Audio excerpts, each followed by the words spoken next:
Hero Vijay Devarakonda ED విచారణ ముగిసింది. దాదాపు 4 గంటల పాటు ఆయన్ను విచారించారు ఈడీ అధికారులు. బెట్టింగ్ యాప్స్ ప్రమోషన్ కేసులో ఈడీ విచారణకు ఇవాళ ఉదయం విజయ్ దేవరకొండ హాజరయ్యారు. చట్ట విరుద్ధ యాప్స్ కు ప్రమోషన్స్ ఎందుకు చేశారని ఈ సందర్భంగా విజయ్ దేవరకొండను ఈడీ ప్రశ్నించినట్లు సమాచారం. మనీ లాండరింగ్ కోణాల్లో ఈడీ విచారించినట్లు తెలుస్తోంది. బెట్టింగ్ యాప్ల నుంచి తీసుకున్న నగదు కమిషన్లపై ఈడీ అధికారులు ప్రధానంగా ఆరా తీస్తున్నట్టుగా సమాచారం. విజయ్ దేవరకొండ స్టేట్మెంట్ ను అధికారులు రికార్డు చేశారు. ఇక ఈ నెల 11న రానా 13న విచారణకు హాజరు కావాలని మంచు లక్ష్మికి పోలీసులు నోటీసులు పంపించింది ఈడీ. ఇప్పటికే ఇదే కేసులో ప్రకాష్ రాజ్ ను కూడా ఈడీ బృందం విచారించింది. ఎందుకంటే బెట్టింగ్ యాప్స్ ఇన్వెస్టిగేషన్ తప్పకుండా నడుస్తుంది.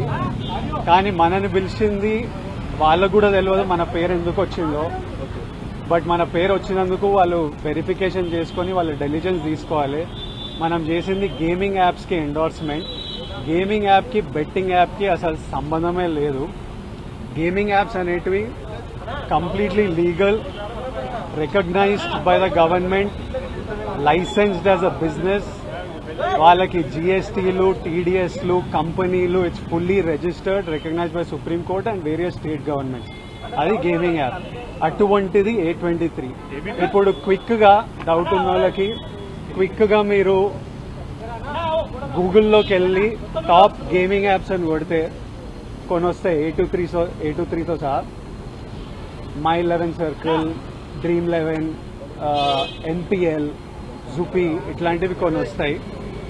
ఇవన్నీ రిజిస్టర్డ్ గేమింగ్ యాప్స్. ఇవన్నీ మన ఇండియన్ క్రికెట్ టీమ్ కి స్పాన్సర్, మన ఇండియన్ ఒలింపిక్స్ టీమ్ కి స్పాన్సర్, మన ఇండియా విమెన్స్ క్రికెట్ టీమ్ కి స్పాన్సర్, ఐపీఎల్ కి, ఎన్పిఎల్ ఒకదానికి official sponsor, various kabaddi league కి, వాలీబాల్ లీగ్ కి అన్నిటికీ వీళ్ళు స్పాన్సర్ చేస్తారు. ఎందుకంటే these are completely legal entities.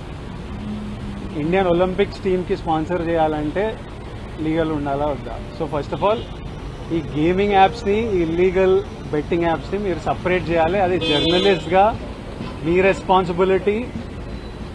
నా మీద మీకు ఆ రెస్పాన్సిబిలిటీ ఉండాలని కోరుకున్నా. కానీ మన పేరు వచ్చింది కాబట్టి కొన్ని క్లారిఫికేషన్స్ అడిగారు. ఆ clarification account details, transaction details ఏంటి, ఆ కంపెనీ అవన్నీ పంపించేసినాము. ఇంతటితో సమాప్తం. Thank you.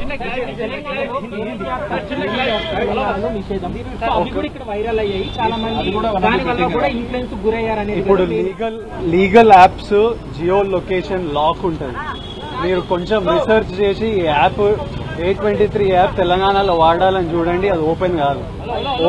ఓపెన్ అయ్యి మీకు మెసేజ్ వస్తుంది, ఈ ఏరియాలో మీరు అలౌడ్ కాదు అని. పర్టికులర్ కొన్ని స్టేట్ గవర్నమెంట్స్ లీగల్ గా అలౌ చేశాయి, కొన్ని స్టేట్ గవర్నమెంట్స్ లో అలౌ చేయలేదు. సో అది క్లారిఫికేషన్.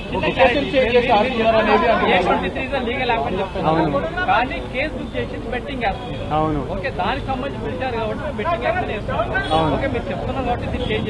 Thank you.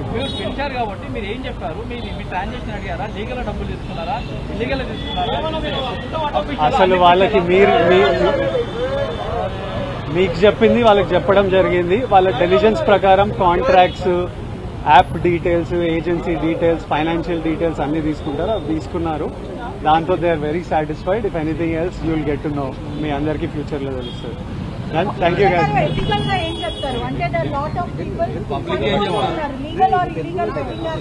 ఇప్పుడు మన దాంట్లో